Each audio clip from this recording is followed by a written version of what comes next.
저는 이제 인삼 유전체를 해독을 하고 이것들을 인삼의 개발 발전에 어떻게 활용할 것인가 이런 연구 내용을 가지고 말씀드리겠습니다. 저희 두 가지 주제를 말씀드리려고 하는데요. 제가 한 달 전에 그 야오닝 중국의 야오닝성 그 북한 바로 옆에 붙어 있는 산에 가서 찍은 산삼입니다. 한 27년 되었다고 하는데 사실 우리 인삼은 산삼과 같죠. 불과 몇백 년 전에 좋은 산삼을 우리 밭에서 키우고 이제 좋은 품종을 개량하고 지금까지 개발해온 게 인삼입니다. 그래서 이런 인삼에 대한 이제 유전체 해독을 저희 연구실에서 세계 최초로 했었고 이런 연구 내용에 대해서 말씀을 드리겠습니다. 사실 이 그 인삼에 대한 연구를 시작하게 된 것은 15년 전입니다. 중국 과학자를 미국에서 만났는데 중국 과학자가 양 교수 인삼 연구한다면서 좀 기다려요. 중국에서 해줄게 그러더라고요. 그래가지고 또 그때 많은 논문을 보면은 우리는 고려 인삼, 코리아 진생으로 알고 있는데 중국 과학자들은 차이니스 진생이라고 얘기를 해요. 그래서 안 되겠다. 우리가 이제 정말 대한민국은 고려 인삼의 어떤 명실상부한 국가임에도 불구하고 이런 부분에 대해서 이제 주도권을 놓치면 안 되겠다. 해서 저희가 이제 인삼 유전체 연구를 진행을 하게 되었습니다.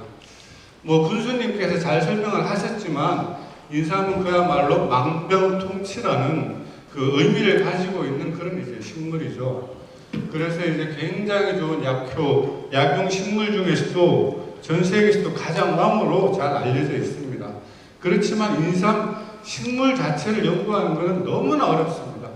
4년을 키워야지 인삼 종자 40알을 겨우 얻을 수 있는 그런 식물이기 때문에 좋은 인삼 품종을 개발을 해도 증식하고 보급하는 게 굉장히 어려운 이제 그런 식물이라는 것을 이제 기본적으로 이제 아셔야 될 것 같습니다. 그리고 이제 인삼은 키우기도 굉장히 어렵죠. 음지에서 겨우겨우 이제 키우고 그럼에도 불구하고 이제 약용 식물의 왕으로 알려져 있고 산에서는 몇백 년 동안 살 수 있는 이제 그런 식물이죠. 그래서 이런 인삼에 대해서 저희가 한 10년 정도 걸렸습니다.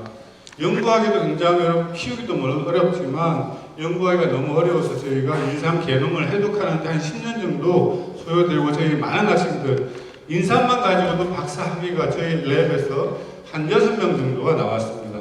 전 세계적으로 인삼에 대한 논문은 저희 연구실에서 가장 많이 냈을 겁니다. 인삼 식물 자체에 대한 연구 내용으로는. 그래서 인삼의 30억 쌍의 DNA 정보를 완전히 해독하고 6만 개의 유전자를 완전히 해독을 했습니다. 그리고 어떻게 진화를 해왔는지 이런 부분에 대한 진화의 비밀도 알고 그 다음에 한반도를 기원으로 해서 어떻게 살게 되었는지 이런 부분에 대한 내용도 저희가 유전체 해독을 통해서 이제 얘기를 할 수가 있었고요. 그 다음에 인삼의 양리 물질들, 생리활성 물질에 관여되는 생합성 회로 이런 것들을 저희가 완전히 밝힐 수 있었고 왜 인삼에만 진세노사이드라고 하는 그런 생리활성 물질이 만들어지는지 다른 식물들과 비교를 해가지고 여기 있는 DDS라고 하는 요 유전자가 인삼에만 있기 때문에 인삼에만 이런 물질이 많이 만들어진다 이런 것들을 알 수가 있었고요. 이런 물질들, 이런 물질을 관여하는 생합성 유전자들은 또 인삼 내에도 품종마다 차이가 많이 있습니다. 인삼의 자원의 종류에 따라서도 이런 유전자들의 차이도 많고 결과적으로 물질의 합성 양도 품종에 따라 차이가 굉장히 많다는 것을 저희가 이제 알 수가 있을 거예요. 그러면 결국 이런 유전체의 정보는 실제로 잘 활용이 될 수 있다는 거겠죠. 그리고 이제 저희 연구실에서는 인삼의 24개 영색체뿐 아니라 구조, 어떻게 진화해 왔는지 다른 식물들하고 비교를 하면서 많은 연구를 했습니다. 전 세계에 15개의 판악스 속 인삼에 이제 4천 정도 되는 식물들이 전 세계에 이렇게 분포를 합니다. 물론 우리가 아는 인삼하고 비슷하게 생긴 거는 미국산밖에 없어요. 다른 이배체, 전치삼이라든지 베트남삼이라든지 이런 것들은 대나무 뿌리하고 비슷한 뿌리 모양을 가지고 있습니다. 그렇지만 지상부, 식물 모양은 똑같아요. 우리 인삼이랑. 베트남 인삼은 아까 이제 그 군수님이 화기삼이 1700년도에 미국에서 발견되었다고 했는데 베트남 인삼은 1975년도에 발견되었습니다. 베트남에서. 그런데 지금은 1kg에 1,000만 원 정도 합니다. 굉장히 귀하게 취급을 하고 있는데, 아무튼 이런 식물들에 대해서도 저희가 다 비교 연구를 해서 인삼이 분류학적으로 진화적으로 어떤 관계에 있는지, 어떤 위치에 있는지 저희가 명확하게 알 수가 있었고요.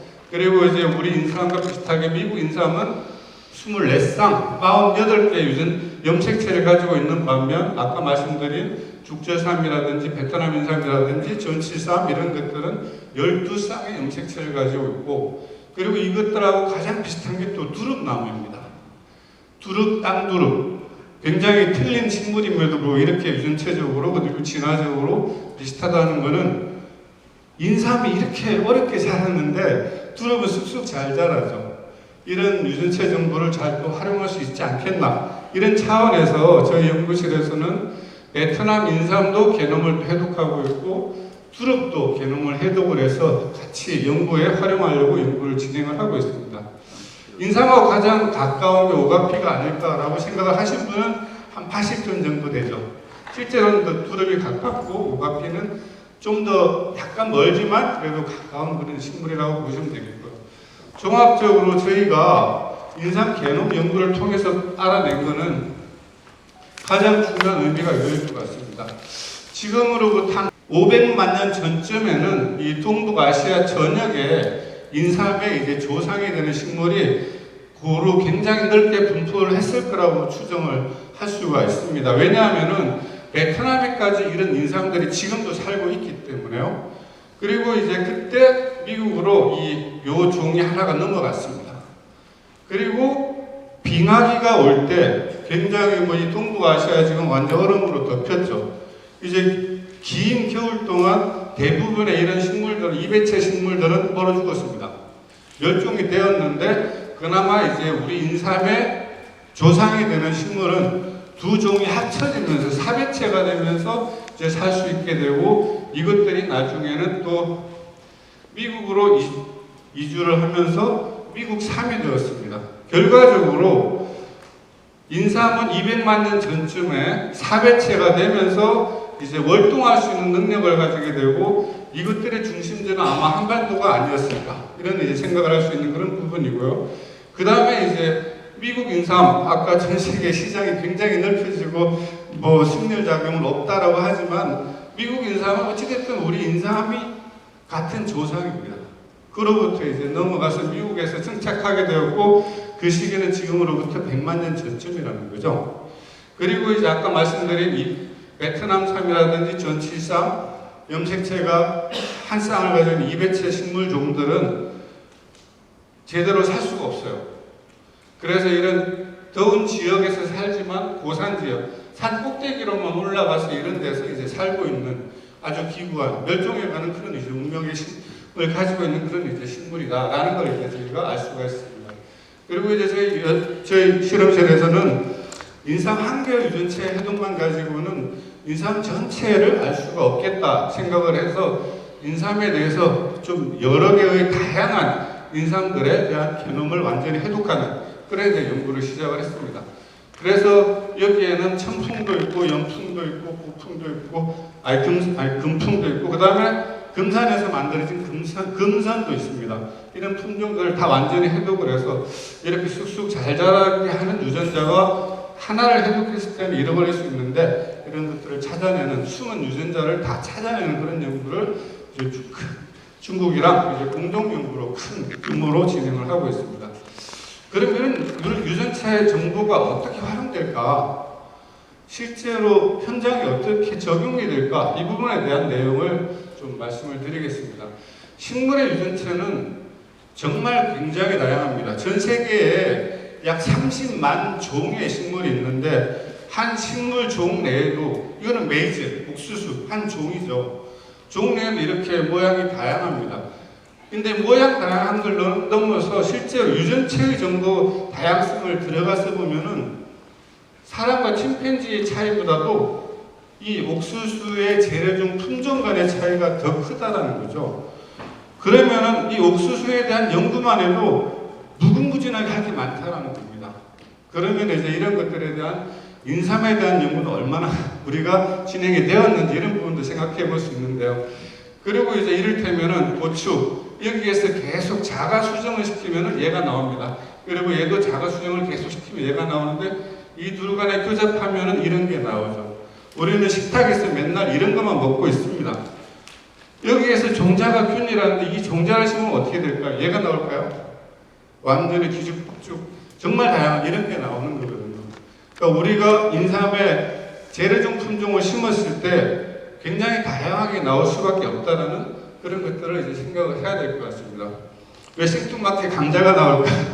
예, 페루, 감자의 원산지인 페루나 볼리비아에는 실제로 이런 분들이 요런 감자, 요런 감자, 요런 감자를 식용을 하고 있습니다. 그게 고향이기 때문에 감자의 유전적 다양성이 굉장히 넓다는 거죠.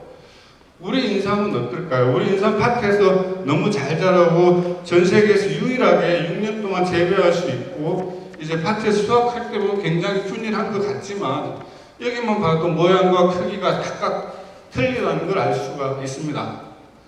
실제로 가까이서 보시면 큰 것도 있고 작은 것도 있고 다양하죠. 물론 이게 당연한 거 아니냐라고 생각을 할 수 있을지 모르지만 저같이 유전을 하고 육종을 하고 품종 개발을 하는 그런 사람들 입장에서는 이거는 그야말로 여기 섞여있다, 잡박하다. 실제로 이제 감자 우리는 이렇게 생각하고 있지만 페루에서는 이게 감자인 것처럼 우리 인삼은 이런 수준이 아닐까, 아니면 좀 더 이제 좋게 본다라고 하면은 이런 정도가 아닐까, 이런 이제 생각을 할 수 있는 대목일 것 같습니다. 그래서 이제 저희 연구실에서는 유전체 정보를 어떻게 인삼 연구에 활용할까, 이런 부분으로 저희가 실제로 유전자 칩을 만들었습니다. 24개의 염색체에 골고루 분포하는 유전자들을 검출할 수 있는 그런 유전자 칩을 한 200개의 유전자에 대해서 동시에 분석하는 그런 유전자 칩을 만들었고요. 그런 것들을 실제로 한 1,500개의 인삼 자원들에 적용을 해봤습니다. 인삼 재배되고 있는 품종도 있고 재래종도 있고 뭐 중국, 러시아, 일본의 인삼도 연구를 했고 산삼도 같이 연구를 했습니다. 산삼은 여기 있으면 안 돼야 될 것 같은데 산삼도 여기에 들어있어요. 재래종도 같이 있고 품종도 같이 있고, 그리고 이제 얘네들은 크게 뭐 한 4가지 그룹으로 구분할 수 있지만 그것보다도 훨씬 또 다양한 정보들을 가지고 있어서 우리가 생각하는 모든 품종들은 어디에 있고 어느 위치에 있고, 그리고 또 산에서 재배하는 산양삼들도 역시 다양성 속에 하나에 포함되어 있습니다. 그리고 이제 이것들은 실제로 육종하고 있는 육종 소재에 보면은 얼마나 유전적으로 잘 고정이 되었는지, 아니면 분리가 되고 있는지, 혹은 잘 혼재하고 있는지, 이런 것들에 대한 정보도 실제로 적용을 해서 알 수가 있습니다. 이것들에 대한 정보를 1,500개 이상 직접 하고 있고 계속 확보해서 계속 비교를 할 수가 있습니다. 혹시 여기 인삼을 하시고 계신데 내 인삼은 달라, 특별해 라고 생각하시는 분 저한테 보내주시면 그게 얼마나 다른지 제가 답을 드릴 수가 있습니다. 그래서 이런 자원을 실제로 품종들에 대해서 저희가 적용을 또 같이 해봤습니다. 우리나라에는 32개의 품종이 등록이 되어 있고 두 품종은 지금 이제 심사를 받고 있어서 한 34개 정도 품종을 이제 우리가 할 수 있을 것 같은데, 실제로 얘네들이 보급된 정도는 10%가 안 됩니다. 90%는 재래종이 재배가 되고 있다는 거죠. 아까 감자, 페루에 있는 감자처럼 섞여 있는 것들이 재배가 되고 있는 그런 상황이라는 거예요. 그러면 오늘 금산에서 주최를 하고 있으니까 금산에서 개발된 금선이라고 하는 품종에 대해서 좀 제가 우연찮게 이 품종이 굉장히 또 좋은 종자로 등록이 되어서 이제 심사받고 있는 그런 상황이라서 제가 좀 살펴볼 수가 있었는데요. 보급 체계도 많이 발달이 되어서 18년부터 보급이 된 지난 5년 사이에 거의 50배, 100배 보급이 되었습니다. 대한민국 인삼 전체 재배면적이 15,000헥타르인데, 그리고 충청남도에 한 2,300헥타르 재배가 되고 있는데 그 지역에 이 금선이 보급된 게 약 30%가 이미 되었습니다. 굉장히 농민들이 선호하는 그런 품종으로 차례 잡았다는 거고, 또 종자를 보급하는 그런 시스템도 잘 만들었다는 얘기죠. 굉장히, 그리고 그래서 이제 또 저 연구실에 유전자 칩을 이 금선에다가도 적용을 해 보았습니다. 대부분 메인 그룹에는 안 속하고 좀 남다른 그룹에 약간 유니크한 그룹에 금선이 속해 있었고 또 이런 정보를 가지고 이 금선 품종을 다른 것들이랑 어떻게 식별할 수 있는 식별 체계도 저희가 이제 만들 수 있습니다.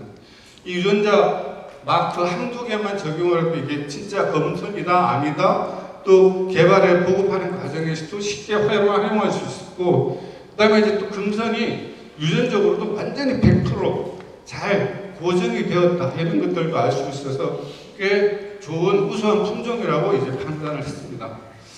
금산에서 만든 금선 품종이 여러 가지 농업적으로 굉장히 우량한 특징을 가지고 있고 면적도 굉장히 보급이 확대가 되고 있습니다. 농민들도 좋다라고 좋아하는 그런 품종으로 자리 잡고 있는 것 같고 이런 것들이 실제로 그 품종을 가지고 금선이라고 하는 품종으로 좀 명품 제품을 만들면 어떨까 이런 이제 생각과 제안을 드립니다. 아까 군수님이 10가지 제안을 하셨는데 10가지 플러스 1로 이 금선 품종을 좀 더 명품화하고 글로벌 제품의 어떤 소재로 활용하면 좋지 않을까 이런 이제 생각을 하면서 오늘 주제 발표를 마치겠습니다. 감사합니다.